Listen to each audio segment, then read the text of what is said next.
Hey, I'm Dr. Scott Silveri, and Saturday night, just right outside of Dallas, Texas, and I thought I'd just pop on for a minute. Got all my work done for the week, and already prepared for tomorrow's sermon.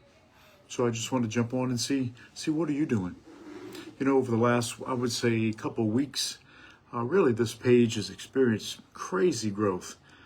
Just almost 5 million views and engagement, and the comments have been absolutely incredible. And so I'm just kind of curious, like what's happening. You know, I look, a lot of what I talk about, a lot of what I teach, a lot of what I preach is focused on modern manhood. And actually not even really modern. It's really getting back to the basics of manhood. And you know, it's oddly enough, I actually do. I have a doctorate degree. It means nothing, but it's in cultural anthropology, and that is just the study of culture, how people behave and why they behave the way they do. And you know, I find it fascinating, the absolute resistance and the pushback to just alpha manhood. And I get it. Maybe people have taken this misimpression, and I always hear the word toxic, toxic, toxic. And right off the bat, you're wrong, because you're just assuming that anyone that's alpha male, anyone who's a natural protector, is going to be abusive and violent. And that's absolutely just broad brush stroking for all manhood. I mean, that's absolutely ridiculous, and it's wrong. Now, are there outliers? Are there bad people? There are. Listen, I was a police officer for 26 years. I retired as a chief of police. Let me just get this glare off the top. I just realized how bad it was. And, you know, I spent 12 years working undercover, drugs, narcotics, violent crime, and 16 years as a SWAT commander. Are there bad people? Yes, there are bad people. But, you know, that would be like me just saying, well, all people are criminals. All people are drug dealers. All people are violent. That's not right. It's wrong. And so when we start talking about alpha manhood, particularly for me, it's what is the biblical definition of manhood? And I'll make it very clear. It comes from 1 Corinthians 16, 13, 14. And it says, be strong, stand guard, act like a man. But in all you do, do in love. And you see, I'll tell you, most of my life, almost all of my life, I excelled at doing the verse 13. Being strong, standing guard, acting like a man. Sometimes toxic, I'll be honest with you. What I didn't get was 14. Do all in love. And of course, it wasn't until I matured and became to realize that I really had a lot of, I would say, baggage, a lot of trauma in my past, that really I was not doing anything in love. Just very much just a consumer of people. And you know, it was just the good Lord that delivered me and shared the reality of what it is to be a good lion lamb. And I'll tell you, that's been my life's mission. I actually walked away from my career as a chief of police with only 4 years left to retire. I walked away to preach that message, particularly to men, how to be good, godly alpha males, how to be strong, stand guard, and be a man, but at the same time, do all things in love. And it's oddly enough, some people are offended by it. And I got to be honest, I want to say I don't care, but I do care because I'm concerned about the different generations of men. I'm concerned about younger men coming up in this just crazy alter reality, telling them that they're not supposed to be good, godly men, that it's something wrong with being strong and standing guard and being a man, and not teaching them to do all things in love. You see, the corrupted world, the demonic world, they claim that it's love, but it's really not love. It's weakness. It's feminization is what they expect from this culture of men.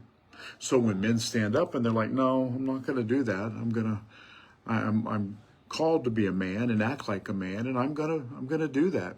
Now, in the process, you're learning to be a man, just like I have and I still am. As I get older, I learned I see manhood from a different way, but it's always rooted in those basic foundations of standing strong, standing guard, acting like a man, and doing all things in love. So I'm just curious. I'm curious. Just kind of, what are you thinking out there? Like, why is there such a pushback? Why is there so much resentment against just manhood? I guess I just, I'm a little bit perplexed. And maybe because most of my career, actually all of my career, before I retired to go into ministry, was law enforcement. And I always worked special operations. Like I said, I worked undercover for 12 years in drug operations, and I was a SWAT commander for 16 years, and then I retired as a chief of police. So my whole culture, all my associates, all the people were alpha males. And some were toxic and some were just freaking fantastic. So I guess I never really kind of existed in this other world where there's this promotion of soft men and femininity and all these types of demonic ills of the world. So when I do share, be it a post or a video, and I'm just really talking, I'm just explaining what God says that he's called men to do and men to be, 1 Corinthians 16, 13, 14, like I'm really a little confused when I get all this pushback. And I don't mean like, hey, I disagree. I mean like there's some like some really funky stuff. And I don't know. Like I said, I don't have all the answers. I'm curious. You're not going to change my mind. I do not believe that men were called to be soft and feminine and weak. We're called to be strong, but we're called to love in all things. So I'm just curious, like what's out there? Like what's the deal? What was the cultural dynamic shift? What was the paradigm? And I do know that globally there was let me just speak American, the Western, is that there was a feminization when men, I'm talking many decades ago, when men just basically checked out of society. And women were forced to do everything, drag the kids to church and provide and become mom and dad. And I do get that. But I also understand that over these last decades that men are standing back up. God has called them to be the God-ordained, gender-assigned spiritual head of their families. And I love seeing that. In our church, we build a warrior culture. There is no feminization of the gospel message in this church. And men are drawn to that. And I'm very encouraged to see that this generation is willing and wanting to step into that. The problem that I see is that their dads had been traditionally checked out. Even their grandfathers, 2 generations ahead of them, have basically been that group that checked out. And so they're trying to break these apron strings from their moms and their wives sometimes, where the wives are wanting to dominate. And spiritually, what's created is a culture of Jezebel and Ahab's. And it's not healthy and it's not biblical. God didn't call that hierarchy to be that way. So maybe you can chime in either during the live. I'm about to hop off. I'm getting wrapped up. Got to get my clothes ready for church tomorrow. Make sure my message is done and I'm prayed up. But just let me know what's happening out there. Let me know what's going on and why there's such just emotional backlash against traditional Bible-based alpha manhood. And don't just say, oh, well, it's toxic, because that's wrong. There are cases of toxicity, but just like I said, to broad brush stroke and say, oh, all alpha males, all strong men are toxic. No, that's not real. That's not real. So give me something better than that. And let's just see what's happening out there.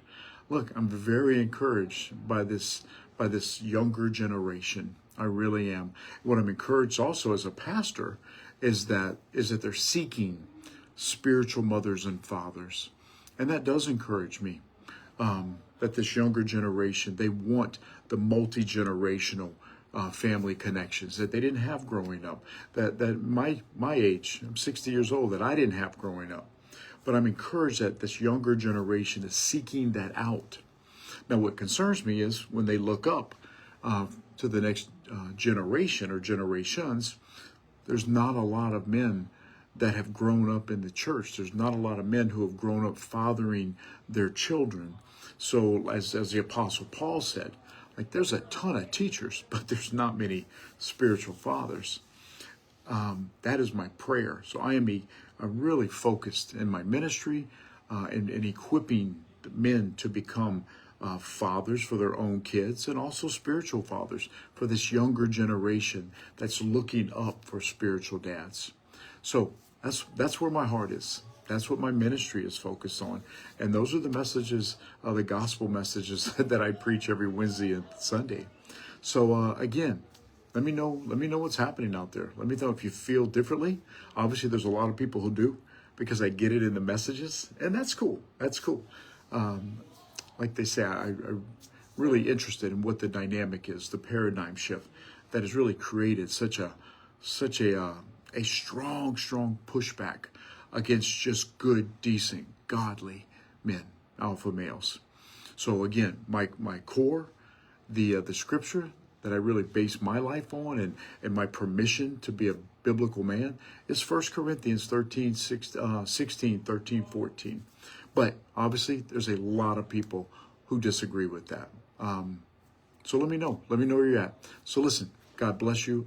I'm praying for you, and thank you for your time. Thanks.